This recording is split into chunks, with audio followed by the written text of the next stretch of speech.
Welcome everyone. Welcome everyone. Welcome everyone to another Ref Brandon and the Todd family YouTube video.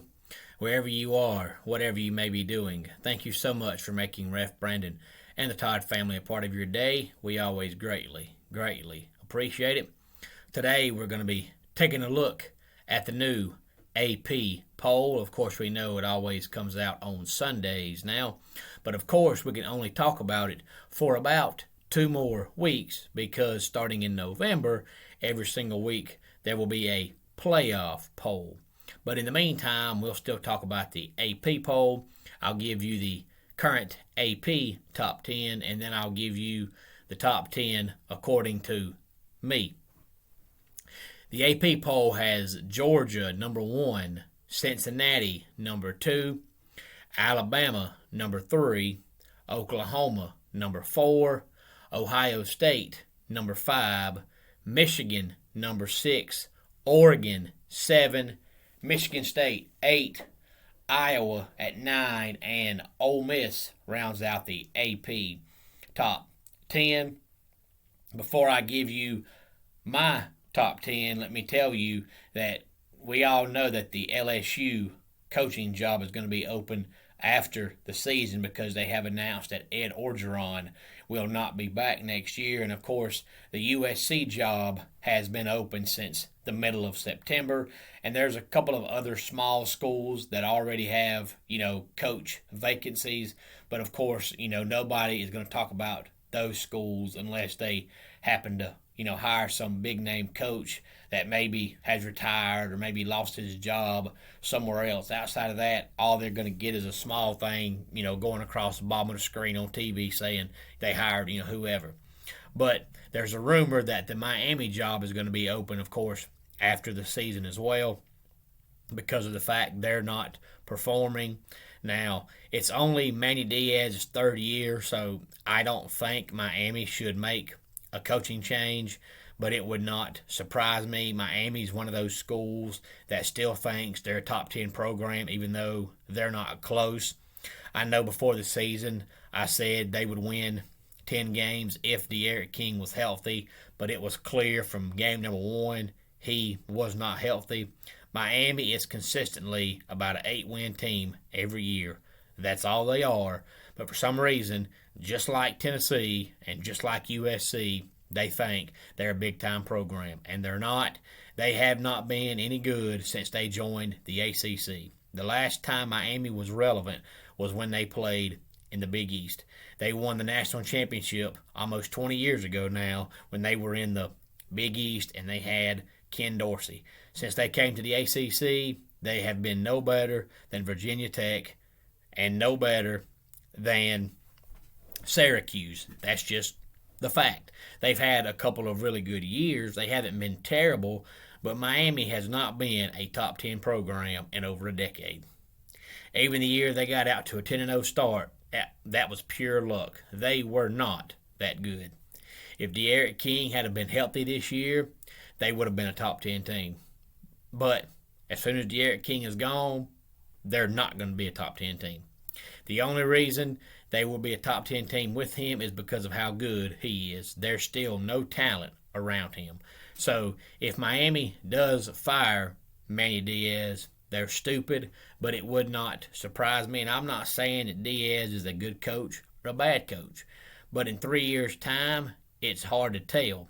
But when you fire coaches every 3 to 4 years, you don't know how good they are. When Miami gets in their heads that they're not a top 10 program anymore, they'll be fine. But not until then.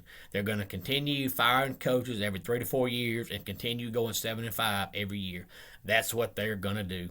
I mean, they play right there in Miami, which is supposed to be a college town, and they can't even fill up their stadium, which is not even that big. And you can tell they don't take football that serious, because their football stadium is not even on the campus of the university. So that tells you that they don't take football that serious. But their fans think they're a top 10 program, and they're not. So they'll probably fire Manny Diaz, but the rumor is the leading candidate, supposedly, if he does get fired, is going to be Mark Stoops.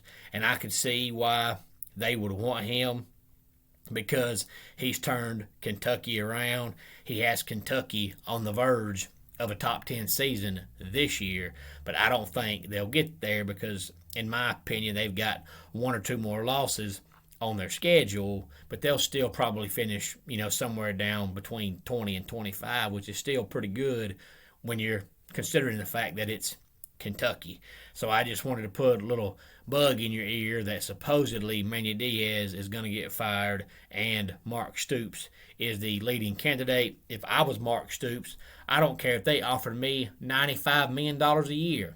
I wouldn't take it because you're going to go there and you're going to go 7-5, and after 2 years, they're going to want you gone. That's just the fact.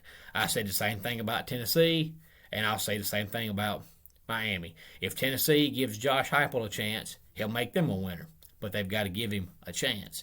If Miami was to give Diaz a chance, he would work. You won't know. But every other coach they've had ever since the late 90s, early 2000s, they want them to come in there and be a top 10 team, and they're not. And when they get that in their heads, they'll be a whole lot better off. They don't have the talent they used to have, and they think they're still there, but they're not. So when they realize that they're no longer a top 10 team, they'll be fine.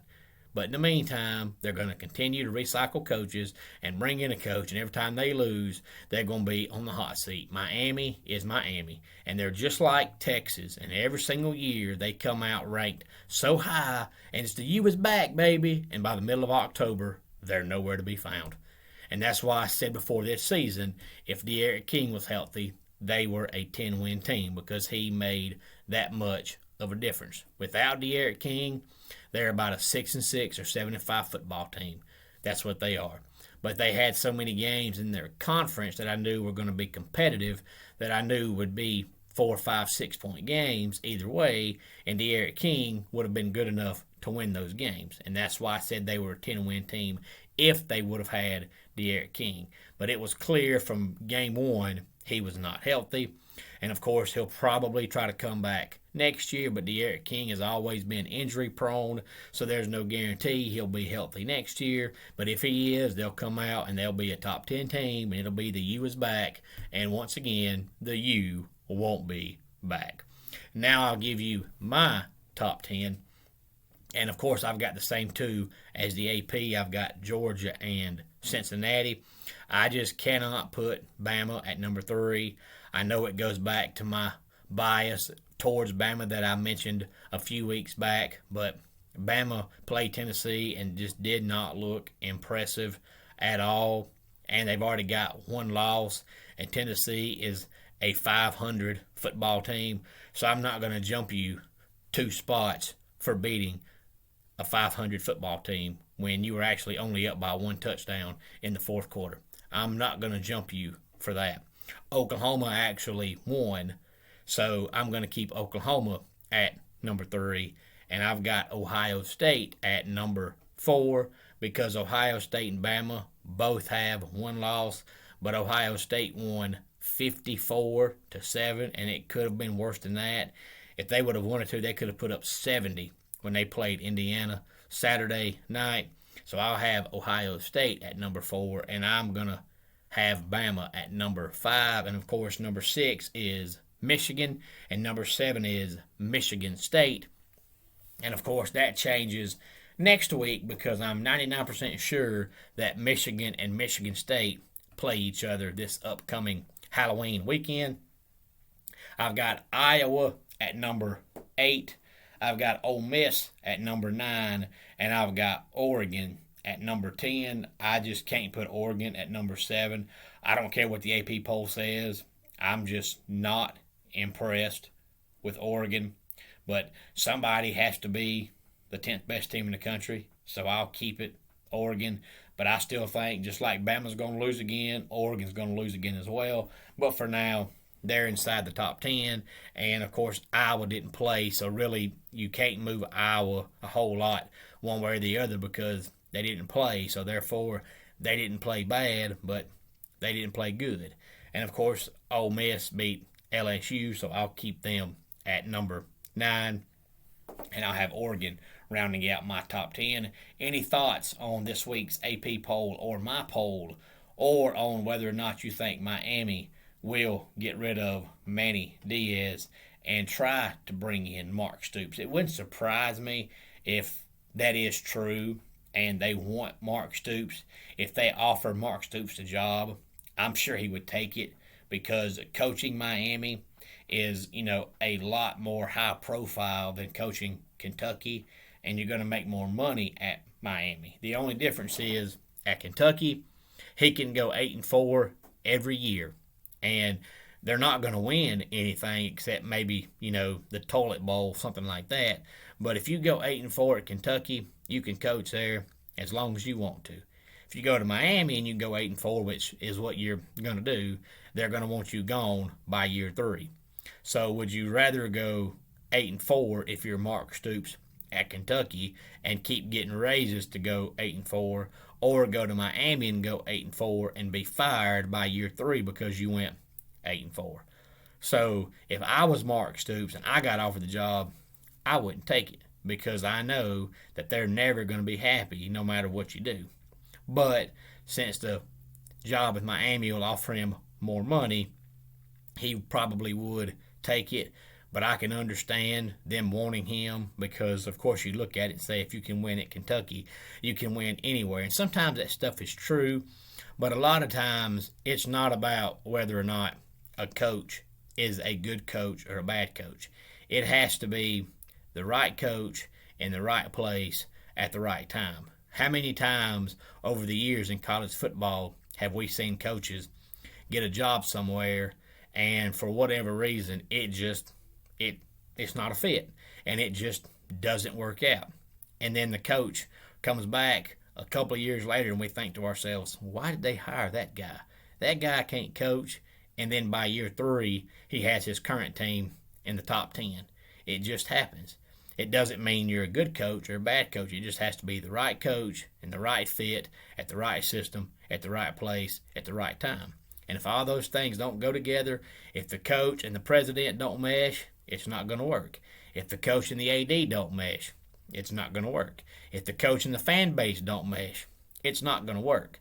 So you have to have all of those things together. Otherwise, it's just not going to be a fit. I mentioned the other day about Billy Napier. Now he's coaching at Louisiana, having all that success. And he's one of the guys that's mentioned to be the next head coach at LSU.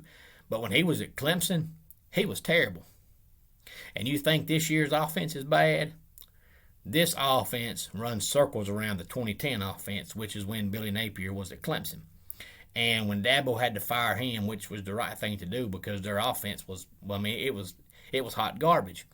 So, Billy Napier came back a few years later and was an assistant coach at Furman. And my first thought when Furman hired him, even though he wasn't the head coach, he was an assistant, my first thought was, why in the world did they hire Billy Napier? That man's a joke. But he was good at Furman. Of course, now he's having success at Louisiana. So just because Billy Napier didn't work out at Clemson doesn't mean Billy Napier can't coach. He just wasn't at the right place, at the right time, in the right system. So all those things have to kind of come together. So just because Mark Stoops has success at Kentucky does not mean he'll have success at Miami, but it also doesn't mean that he can't have success at Miami. It's a chance you've got to take. So I do understand Miami wanting him if they do end up firing Manny Diaz. But, of course, they beat NC State Saturday night, and NC State was ranked number 18. So that may go towards Manny Diaz keeping his job. It all depends on how they finish the season, because if they just give up and quit and finish 4-8, then he's gone. But if they continue to play hard and try hard and show the coach they're putting forth effort and they can get to 6-6, then he may end up coming back next year. Just like my local high school team. I went to school there, and I want them to be successful, and I want them to win, because I was born in this area. I was raised in this area. Now I've got kids in school in this area, so I want my local high school team to be successful. But no matter how much talent you have or don't have, If people don't respect the coach, you're not going to win. And as long as the team is trying and putting forth effort, then it shows that they're playing hard for that coach. But when the team quits, then automatically it's going to fall on the coach, because either you can't coach, or your players don't respect you, and whatever you're saying is not getting through to them. But so far, Miami is playing hard, and they're trying, and beating NC State should go towards whether or not Manny Diaz keeps his job, as long as they keep trying that hard for the remainder of the season. Miami just has to realize they're not Miami. Too many of these teams. Nebraska is another one. Nebraska, Scott Frost supposedly is on the hot seat. I don't know whether or not Scott Frost would work or not. He ain't been there long enough. But Nebraska is another one of these programs, just like Tennessee, just like Miami, that's still living in the 90s, and they think they're still a top 10 team. And they're not. And too many of these programs cannot get that out of their head. And they want to keep firing these coaches and blaming the coach, when the fact is, you're not what you used to be. And I do think Miami will probably end up firing Manny Diaz. I just don't think Manny Diaz deserves to be fired. He's bringing in talent. They're not terrible. They're just not great. Of course, D'Eriq King is a transfer there, so they got him through the transfer portal. But the guy that's in his place right now that's playing as a freshman, that Diaz recruited, and I think he's going to be a good quarterback. They just got to realize you've got to build a team, which means you've got to bring in a coach and let the coach build that team. You can't bring a coach in and expect by year 3 he's going to be top 5. That's not going to happen. Let's go ahead and get our dad joke of the day in here. What does garlic do when it gets hot? It takes its clothes off. And that wraps it up for today's Ref Brandon and the Todd Family YouTube video. Until next time, it's Ref Brandon saying, just like in pro wrestling, a life can be over by the count of 3. Tell your friends and family how much you love them. Bye.